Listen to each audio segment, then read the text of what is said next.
ស្ដីគុណសិស្សបានថ្ងៃលើលោកគ្រូឲ្យរៀនថយត្រង់ស្របចំណែកខាងស្ដាំដៃចិញ្ចើមផ្លូវខាងស្ដាំណាអញ្ចឹងលោកគ្រូចុះលើឡានណាបាទទីទៅចោលគ្រូពេលថយក្រោយគេប្រើប្រាំងអត់ប្រើហ្គាទេឡានទៅណាថយត្រូវការយឺតអត់លឿនទេណាដូចតែយើងទៅមុខទេពេលថយក្រោយត្រូវការយឺតជាងទៅមុខអញ្ចឹងពីព្រោះយើងមើលខាងក្រោយអត់បានច្បាស់លាស់ជាពិសេសខ្លាចគេមកពីណាមកគេឈប់ក្រោយឡានឬក៏ក្មេងរត់ចេញពីផ្ទះចេញពីក្នុងណាមួយអញ្ចឹងមកថយក្រោយត្រូវការប្រាំងរក្សាលបឿនយឺតបំផុតណាហើយមើលឲ្យបានច្បាស់លាស់ល្អសិនបានយើងថយក្រោយបានតើណាមុននឹងសម្រេចចិត្តនៃការថយក្រោយយើងអ្នកបើកបរត្រូវមើលឲ្យបានច្បាស់លាស់ល្អពីខាងក្រោយសិនជាពិសេសយើងត្រូវប្រកាន់ខាងស្ដាំដៃយើងឲ្យស្របនឹងចាមផ្លូវខាងស្ដាំកម្រិតត្រឹមកន្លះម៉ែត្រអីយើងថយជាសេរីថយក្រោយគូតណាជាកូនទៅនឹងយើងត្រង់គឺដាក់កង់ឲ្យត្រង់ជាកូនត្រង់ណាតើណាទុកចិត្តខ្លួនឯងគ្រូនៅក្រៅយើងទុកចិត្តថាទៅចៅគ្រូមែនអត់ទេបាទអត់មានឲ្យគ្រូរត់តាមឡានទេណានិយាយនេះហើយណានេះ3នាក់ក្រោយនេះថ្មីសុតហ្មងនេះតែយឺតស្រែកយំក្នុងឡានអីអត់ទេណាយល់ទេនេះអត់តាមកាន់ចកោទេនេះអត់តាមរៀនហ្មងយកទៅជាមួយគ្នាអត់ទេណាអត់មានឲ្យគ្រូរត់តាមឡានទេសន្យាណាអូខេចាប់ដើមថយមើលកញ្ចក់ស្ដាំវាយញោអសនក៏បានដែរញោអូខេថយទីយកចុចខ្លាំងដៃនោះទៅបាទនេះគឺជាក្បួនសម្រាប់ថយគឺត្រង់បាទគេហៅថារៀនថយត្រង់ស្របមកប្រឡោះបាទឲ្យសិស្សសេរីឡានឲ្យចេះសេរីឲ្យឡានត្រង់ស្របជាមួយនឹងសាលាបើកបរយើងបាទលោកគ្រូបរិញ្ញាឲ្យចេះគ្រប់តិចនិចទាំងអស់ហ្មងណាបាទឲ្យចេះសេរីថយក្រោយគ្រូទៅណាចកោតទៅនឹងដូចយើងទៅមុខចឹងបងប្អូនប្រុសស្រីទាំងអស់គ្នា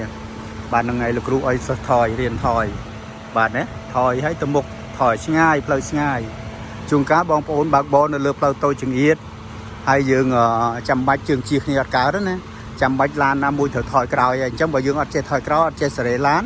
ស្របគៀកចាមផ្លូវទេយើងថយឲ្យបានឆ្ងាយទេបាទអាចនឹងគៀបជាងអាចនឹងប៉ះលបងអាចនឹងប៉ះខឿនផ្លូវណាបាទអញ្ចឹងមកលោកគ្រូបរៀនសិស្សឲ្យចេះថយអញ្ចឹងបាទណាហើយសិស្សនេះទៅរៀនបាន2ម៉ោងឯងបាទជាមួយលោកគ្រូចុះក្រៅឡាននេះមិននិយាយគ្នាហើយថាអត់ឲ្យគ្រូរត់ចោលឡានទេបាទណាបងប្អូនប្រុសស្រីណាសុខចិត្តក្តៅចុះឲ្យតែសិស្សចេះបាទណាបាទចេញក្រៅឡានក្តៅនេះ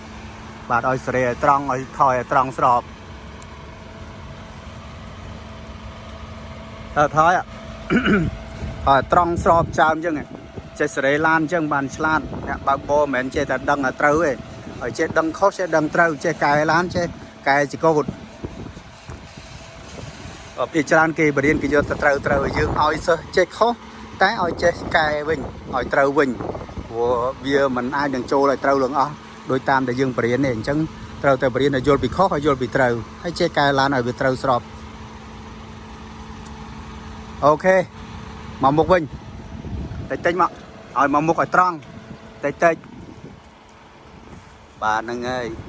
កុំលឿនពេកគ្រូនៅមុខឡានវិញបាទទៅថយមកទៅមុខតិចមក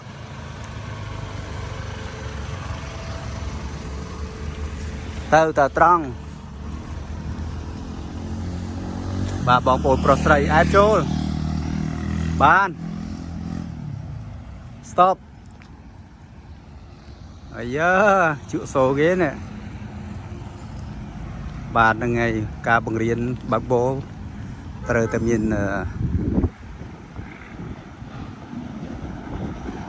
ថយវិញថយមកវិញមកបាទឲ្យថយវិញបាទនេះ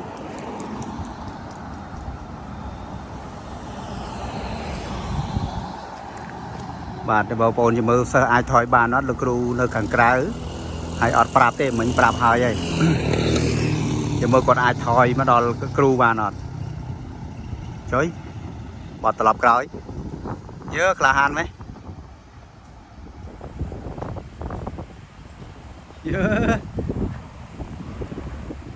រៀនប្រហែលក្បាច់សិស្សលើចេះបាទអែបចូលបាទរៀនអែបចូលអែបចេញអែបថយបាទចូលក្បាលពងចើមតិចវាត្រង់អូខេត្រង់គេលយនេះបាទបងប្អូនប្រុសស្រីនេះបាទមើលនេះអែបចូលគៀមកគេចេញ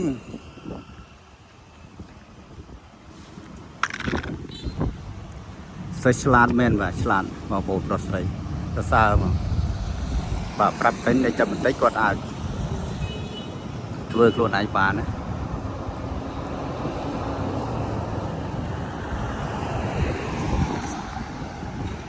យកអស់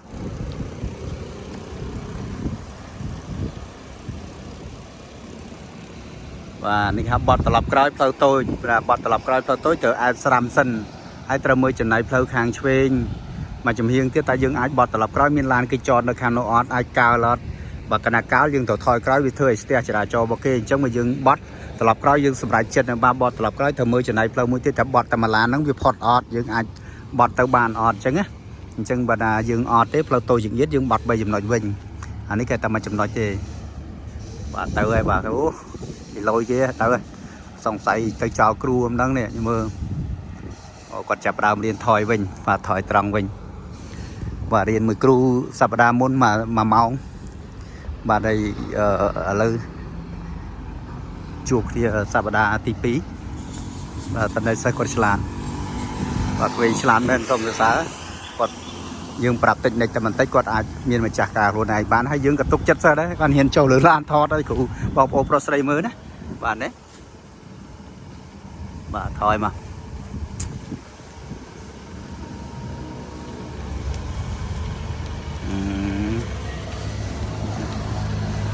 អាចចូលនៅសេរីឡានអេម៉ាត់ហ្នឹងនេះអូបាទគាត់ចេះសេរីចកោតបាទយើងប្រាប់គាត់កតុយទៅណាចកោតទៅនឹងបាទបាន stop រុញចូលអសពេ parking មិនដែរហ៎ខ្ញុំមានថាការថយក្រោយរបស់ខ្ញុំរៀងប្រឹងល្អជាងមុនល្អហើយបត់ត្រឡប់ក្រោយមិញភ័យហ៎បាទអត់ភ័យគាត់ទៅផ្លូវនឹងអត់មនុស្សមែនដោយសារនេះគ្រូដាក់អាចថាដោយសារផ្លូវស្ងាត់ដែរចឹងនិយាយចាំមិនភ័យទៅអីមកគ្រូនិយាយលេងដែរយកឲ្យយំទៅមកផស្អាតនេះបាទកើយើកើបាទមុខដូចចិនយ៉ាងមុខបាទអរគុណណាស់សិនណាដែលបានលោកគ្រូគាត់ណាបង្ហាញតិចសិស្សមានភាពច្បាស់លាស់ជាឲ្យទំនុកចិត្តខ្លួនឯងគាត់ណាប្រាប់បន្តិចដោយសារឲ្យសូមសរសើរឆ្លាតណាបាទគាត់សើអញ្ចឹងទីជួកាត់រកគ្រូវាជួវាមុខឡើងហមបាទមិនតែគាត់សិស្សនៅអង្គុយភ័យអត់មិញគ្រូនៅក្រៅអត់ទេណាទុកចិត្តទៅវាបាន2ម៉ោងណានេះហ่ะនេះបាន4ម៉ោងក៏ទឹកមុនដែរបាទហ្នឹងហើយ4ម៉ោងហ៎អត់ទៅ2ម៉ោង2ម៉ោងនេះអូ2ម៉ោងហ៎បាទអរគុណណាសិស្សទាំងអស់គ្នាលោកគ្រូអរគុណណាស់ដែលបានគ្រប់គ្រងឲ្យលោកគ្រូនឹងបរៀនសិស្សចេះដូចគេអញ្ចឹងណាខំខ្លួនឯងផងណាតើអត់ខំអត់ចេះទេណាសន្យាអត់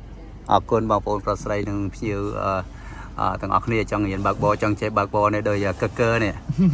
បាទនេះសូមមករៀនដៃខ្មែរបាទទីតាំងផ្សារដាំស្កូវលើផ្លូវ271ជម្រាបលាបាយបាយ